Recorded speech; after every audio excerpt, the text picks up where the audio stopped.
Breaking news Telangana మున్సిపాలిటీలో చైర్మన్ల ఎన్నిక రణరంగంగా మారింది.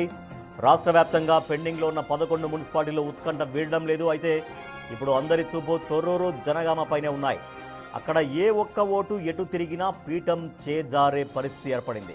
చెప్పాలంటే అటు కాంగ్రెస్ ఇటు బీఆర్ఎస్ల మధ్య హోరాహోరీ పోరు సాగుతోంది.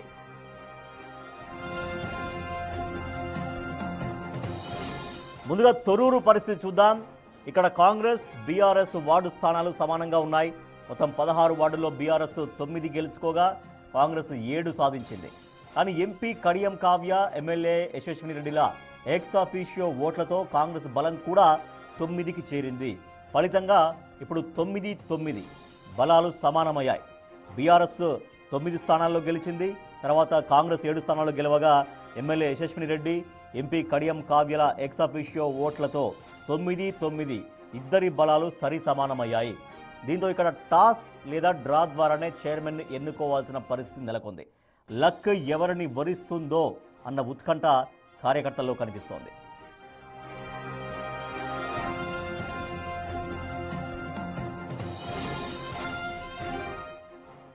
ఇక జనగామలో సీన్ మరింత సీరియస్గా ఉంది. 30 వార్డులున్న ఇక్కడ ఏ పార్టీకి స్పష్టమైన మెజారిటీ రాలేదు. సిపిఎం మద్దతుతో కాంగ్రెస్కు 13 చేరగా బీఆర్ఎస్కు కూడా 13 వార్డులతో సమానంగా ఉంది. ఎంపీ చామల కిరణ్ కుమార్ రెడ్డి ఓటు కాంగ్రెస్కు, ఎమ్మెల్యే పల్లా రాజేశ్వరరెడ్డి ఓటు బీఆర్ఎస్కు పడడంతో అక్కడ కూడా మళ్ళీ టై అయిపోయింది. అంటే అక్కడ ఇద్దరు ఎక్సాఫిషియో మెంబర్స్ ఓట్లు ఉపయోగిస్తే 13కి 1 కాంగ్రెస్కు కలుస్తుంది, మళ్ళీ ఇక్కడ 13కు 1 బీఆర్ఎస్కు కలుస్తుంది, మళ్ళీ అక్కడ 14-14 మళ్ళీ సరి సమానంగా సంఖ్య మారిన పరిస్థితి. సో ఇక్కడ ఒక స్వతంత్ర అభ్యర్థి ఓటు ఇప్పుడు కింగ్ మేకర్. ఆ స్వతంత్ర అభ్యర్థి ఎవరికి ఓటు వేస్తారు అనేది ఇప్పుడు కింగ్ మేకర్గా ఆ స్వతంత్ర అభ్యర్థి మారాడు. ఆ ఒక్క ఓటు ఎటుబడితే వారే జనగామ మున్సిపల్ బాస్.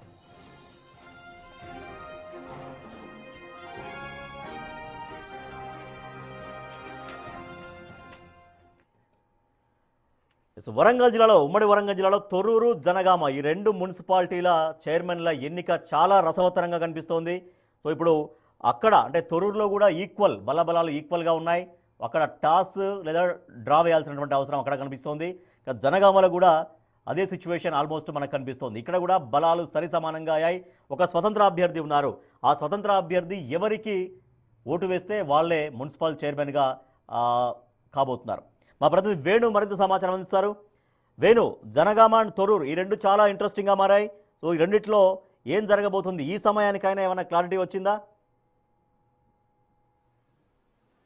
రాజేష్, ఇప్పటి వరకు రాజకీయ రణరంగం మధ్య నిన్న జరిగినటువంటి ఎన్నిక పూర్తిగా వాయిదా పడింది. ఈ రోజు 12:30 నిమిషాలకు మళ్ళీ తిరిగి చైర్మన్ ఎన్నిక జరగబోతుంది. అయితే ఇప్పటి వరకు అటు బీఆర్ఎస్ సంబంధించిన 9 మంది వార్డు సభ్యులు ఎవరైతే కౌన్సిలర్ గా ప్రమాణ స్వీకారం చేశారో వాళ్ళ నుంచి లాక్కునే ప్రయత్నం కాంగ్రెస్ చేసింది. కాంగ్రెస్ నుంచి 7 అభ్యర్థుల్లోంచి తమ వైపు తీసుకునే ప్రయత్నం బీఆర్ఎస్. నువ్వా నేనా అంటూ కూడా 2 పార్టీలు పోటీ పడుతున్న నేపథ్యంలో ఇప్పటి వరకు టైగా ఉన్న సిచ్యువేషన్. అయితే మరోవైపు ఎంపీ కడియం కావ్యకు సంబంధించి ఎక్స్ ఆఫీషియో ఓటు, దాని మీద కోర్టుకు వెళ్లే యోచనలో బీఆర్ఎస్ ఉంది. Kadiyam Kavya X officio vote కనుక ఇక్కడ చెల్లదని ప్రకటన జరిగితే మాత్రము బీఆర్ఎస్ కు ఈ యొక్క చైర్మన్ పీఠం కైవసమయ్యే అవకాశం ఉంది. నిన్న ఏ కోణం లోపల బీఆర్ఎస్ కూడా అటు చైర్మన్ ఎన్నిక చేయాలంటూ పట్టుబట్టినా కూడా స్థానిక ఎమ్మెల్యే యశస్విని రెడ్డి వాయిదా వేయాలంటూ పట్టుబట్టడంతో ఎట్టకేలకు శాంతి భద్రతల సమస్య కారణంగా నిన్న వాయిదా పడింది. ఈ రోజు మరికొద్ది సేపట్లోన బీఆర్ఎస్ సంబంధించినటువంటి కౌన్సిలర్లు, కాంగ్రెస్ కౌన్సిలర్లు కూడా మున్సిపల్ ఆఫీస్కి వచ్చే పరిస్థితి కనిపిస్తోంది. అయితే ఈ రోజున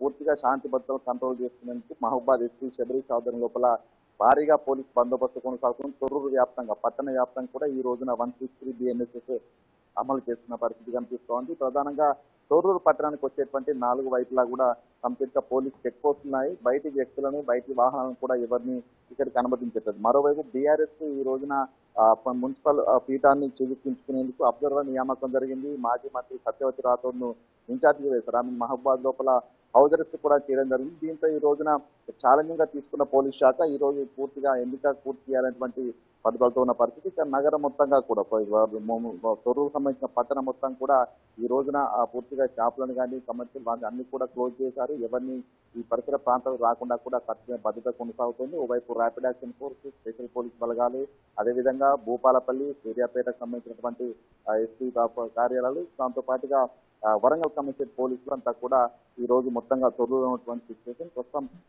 నిన్న కొంత అల్కిడికి బీఆర్ఎస్ శ్రేణులంతా కూడా మున్సిపాలిటీ కార్యాలయం వద్దకు చొచ్చుకు రావడము, రెండు వర్గాల మధ్య కూడా హోరాహోరీ వాగ్వాదం జరిగింది. ఒకనొక క్రమంలో రెండు వర్గాలు దాడులు చేసిన పరిస్థితి. మొత్తంగా ఎస్పీ శబరీష్ ఎంట్రీతో నిన్న పరిస్థితి సద్దుమైనా కూడా కౌన్సిలర్ల గొడవతో వాయిదా పడడం జరిగింది. ఈ రోజున కంప్లీట్ చేసేందుకైతే ప్రస్తుతం పోలీస్ శాఖ సమాయత్తమైన సిచ్యువేషన్ ఉంది. మహబూబాద్ ఎస్పీ గారు ఉన్నారు. సార్ నమస్తే. ఏంటి ఈ రోజున ఎంతమంది బందోబస్తు ఉన్నారు, ఎట్లా ఉండబోతుంది ఈ రోజున? డైరెక్ట్ ఎలక్షన్స్ ఈ రోజు జరుగుతుంది కాబట్టి ఫస్ట్ ఆఫ్ ఆల్ 1000 పోలీస్ బందోబస్తు చేస్తారు. దాంతో పాటు ఈరోజు మున్సిపాలిటీ అందరికీ కమ్యూనికేట్ చేసి కూడా అండ్ ఈరోజు మాకు డిజిటల్ బ్లాక్ మార్క్ కూడా చేయడం జరిగింది. రిక్వెస్ట్ ఎవరీవన్ పీస్ఫుల్గా ఎలక్షన్స్ కండక్ట్ చేస్తున్నాం. ఈ ఎలక్షన్ వచ్చేసి ఎవరైనా ఈ రోజున పార్టీలు ప్రతిష్టాత్మకంగా తీసుకున్నాయి, బయట నుంచి కూడా వ్యక్తులు ఆ పార్టీ శ్రేణులు వచ్చే అవకాశం ఉంది. సో ఎట్లా కంట్రోల్ చేస్తారు? ఆల్రెడీ కమ్యూనికేట్ చేసినాము. అందుకే ఇదంతా కూడా రిక్వెస్ట్ చేసినాము. మొత్తం జిల్లా బార్డర్ మున్సిపాలిటీ బార్డర్లో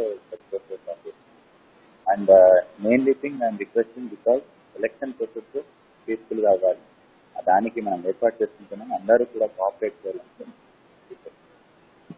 ఇది మహబూబాద్ ఎస్పీ శబరీష్. ఈ రోజున నిన్న జరిగినటువంటి సిచ్యువేషన్స్ ఈ రోజున అంచనా వేసుకుని భారీగా పోలీస్ బలగాలను ప్రస్తుతం తొర్రూరులో డిప్లాయ్ చేశారు. ఎక్కడికక్కడ చెక్ పోస్టులు ఏర్పాటు చేసి బయట వ్యక్తులను బయటకు రాకుండా విధంగా తొర్రూరు టౌన్ చుట్టుపక్కల కూడా చెక్ పోస్టులు ఏర్పాటు చేసి బయట వ్యక్తులకు అనుమతి నిరాకరించిన పరిస్థితి. ఈ రోజున ఎలక్షన్ సాఫీగా జరగాలనే విధంగా ప్రస్తుతం పోలీస్ శాఖ సిద్ధమైంది. ఎవరైనా ఎన్నికల నిబంధనలను పోలీసులు ఇచ్చినటువంటి 160 బిఎన్ఎస్ స్టేషన్ కనుక ఎవరైనా అతిక్రమిస్తే మాత్రం చర్యలు తీసుకుంటామంటూ కూడా ఎస్పీ చెప్పిన సిచ్యువేషన్. ఏదేమైనా కూడా రెండు పార్టీలకు సమాన హోదా లోపల ఓట్లు ఉన్న నేపథ్యం లోపల అటు బీఆర్ఎస్ నుంచి కాంగ్రెస్ నుంచి బీఆర్ఎస్ కు అభ్యర్థులు వెళ్లేందుకు ప్రస్తుతం ఎవరు కూడా సింపుల్గా చెప్పలేదు. దీంతో మళ్ళీ లాటరీ సిస్టమ్ ద్వారా ఈ రోజున చైర్మన్ ఎన్నిక జరగాల్సి ఉంది. ఒక లాటరీ సిస్టమ్ కు ఒప్పుకుంటారా, లేకుంటే మళ్ళీ ఈ వాయిదా పడితే మాత్రం ఎక్కడికి వెళ్తున్నట్టు ఒక చర్చ అయితే జరుగుతుంది. మొత్తానికి రెండు పార్టీలు పూర్తిగా దీన్ని ప్రతిష్టాత్మకంగా తీసుకొని వారు తొర్రూరు సంబంధించిన మున్సిపల్ చైర్మన్ చేయడం కోసం అయితే పాల్గొని రాత్రి నుంచి కూడా అటు ఈ రెండు ప్రత్యర్థి వర్గం నుంచి కౌన్సిలర్లను తీసుకొచ్చే ప్రయత్నం లోపల కొంత అనుచరించడంతో చర్చలు కూడా జరుగుతున్నాయి. కానీ ఆ చర్చలు కూడా సఫలం కాలేదని తెలుస్తుంది. దీంతో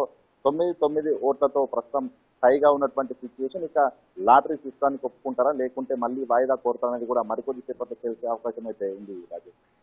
right, thank you Venu. Torrur, Jangaon ఈ రెండు మున్సిపాలిటీలో వాళ్ళ ఎన్నిక చాలా రసవత్తరంగా మారుతుంది. మనం చూస్తున్నాం తొర్రూరులో ఇప్పటికే మొత్తం పోలీసు బలగాలు మోహరించాయి. వందలాది మంది పోలీసులు పట్టణంలో కవాతు నిర్వహిస్తున్నారు. సో ఇవాళ జరగబోయేటువంటి ఎన్నిక ఇటు తొర్రూరులో కావచ్చు, అటు జనగామలో కావచ్చు చాలా రసవత్తరంగా మారింది. తొర్రూరులో ఇద్దరికి కాంగ్రెస్కి బీఆర్ఎస్కి సరి సమాన బలాలు ఉండడంతో టాస్ వేస్తారా, లేదంటే లక్కీ డ్రా తీస్తారా, లేదంటే మళ్ళీ వాయిదా కోరతారా అనేది ఆసక్తికరంగా మారింది. ఇక జనగామలో కూడా అదే సిచ్యువేషన్ కనిపిస్తోంది. జనగామలో కూడా బీఆర్ఎస్కి కాంగ్రెస్కి బలాలు సరి సమానంగా చేరడంతో ఇప్పుడు అక్కడ ఒక స్వతంత్ర అభ్యర్థి కీలకంగా మారబోతూ ఉన్నారు. ఆ స్వతంత్ర అభ్యర్థి ఎటు ఓటు వేస్తే వాళ్లే మున్సిపల్ చైర్మన్ కాబోతున్నారు. ఈ రెండు చాలా ఇంట్రెస్టింగ్గా మారాయి. ఈ రెండింటికి కొద్దిసేపట్లో తెర పడబోతోంది.